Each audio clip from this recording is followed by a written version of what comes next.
so many ways. So there, that's all said. What else is going on this day? Why? What else was so you see Saturn's at 4 degrees. Let's look real quick. Saturn, Uranus, and Chiron.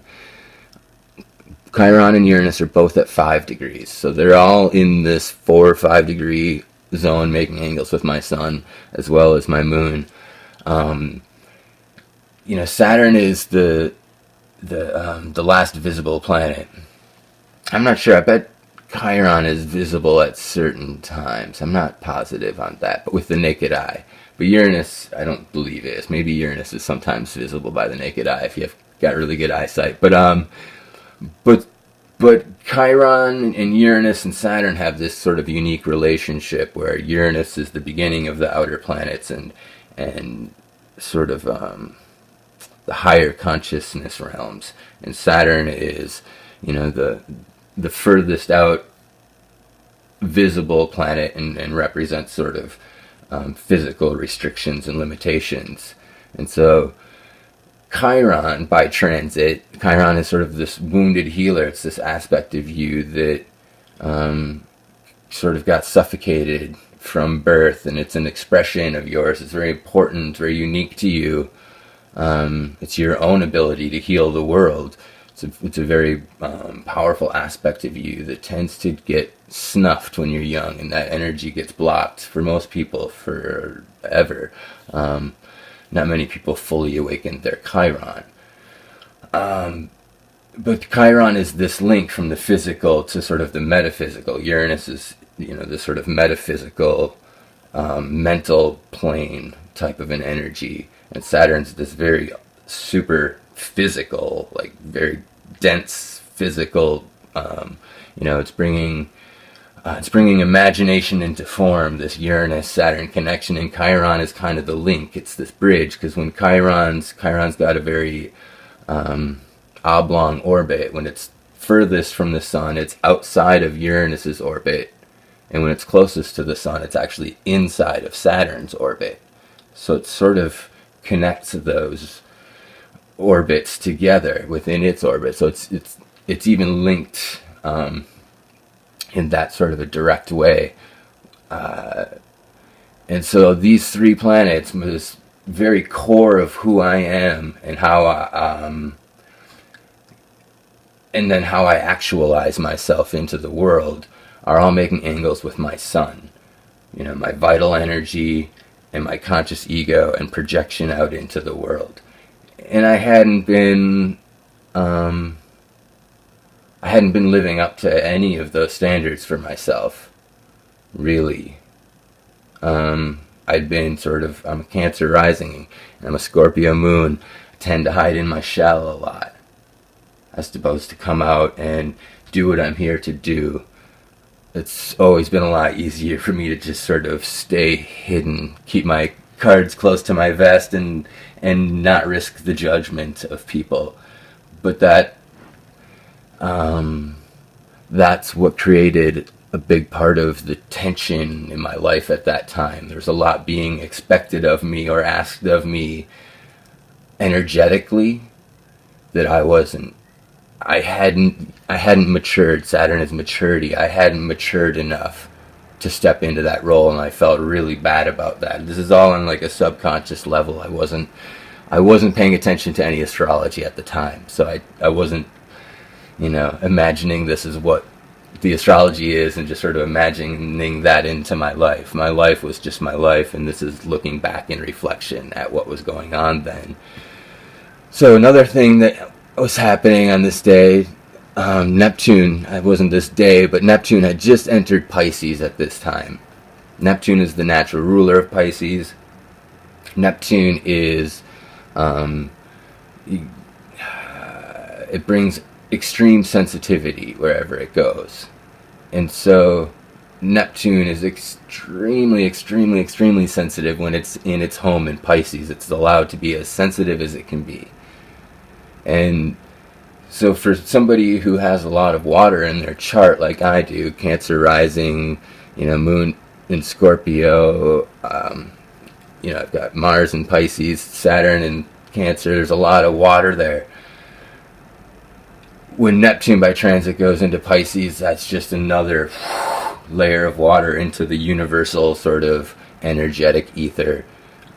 I just already have so much water that it was like just extra sensitivity piled onto an already sensitive body that was already sort of sick from disease and sensitive in its own way, and immunity had been brought way down. I wasn't able to fight off things. I was more sensitive to everything already, and then Neptune comes in and just makes everything more sensitive. And as it's coming in, it's going to start making angles with my moon and sun. So there's that aspect. Also on this day, Pluto's at 7 degrees of Capricorn. My Pluto's at 7 degrees of Libra. So this is a slower moving thing. Pluto takes 250 years to go around, so it's been retrograding back and forth here, slowly up to 7 degrees. So it had been trining my sun and sextiling my moon a few years back, and then it was slowly working into a square with itself, and Pluto is this death and rebirth. And it's a deep psychological sort of death and rebirth. I always think of Pluto, connecting Pluto with all the re-words, like anything with R-E at the beginning: rethink, reimagine, reprocess, it's going back and going deeper is the idea. It's a very deep psychological, powerful aspect of your consciousness, that Pluto. And so my Pluto is facing off, and Pluto is sort of the modern day ruler of Scorpio.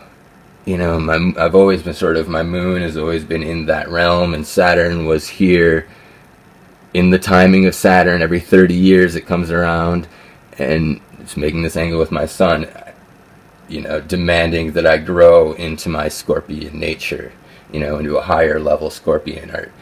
Scorpio's a fixed sign, but it's also death and rebirth. If Scorpio gets stuck being fixed and isn't doing any dying and rebirthing, Scorpio gets sick. And so I hadn't been doing any dying and rebirthing at that point for quite a while, and so I was starting to get sick. The fixed aspect in my habits were becoming fixed, and they weren't very healthy habits, and Saturn was asking me to grow up about that, and Pluto was squaring itself, saying it's time for death and rebirth. It's happening, and this is I'm only going to have one of these in my whole life. Maybe if I live really long, I might get into a Pluto opposition, but this is the only Pluto square I'm ever going to go through. It was happening at this point in time, and so this death and rebirth was part of that timing. Now, sort of the last two other things, written real small. On this particular night, the sun was at 15 degrees Scorpio, and the moon was at 15 degrees Leo. So there was a square between the sun and the moon, not necessarily directly on any of my planets, but pretty close. My Mercury's at 12:30, almost 13 degrees Taurus, so it's kind of opposite my Mercury. And now, which relates to the last piece of this puzzle, is Mercury was in retrograde at 4 degrees Sagittarius, making a direct sort of angle of adjustment, the inconjunction angle, 150 degrees up to my sun.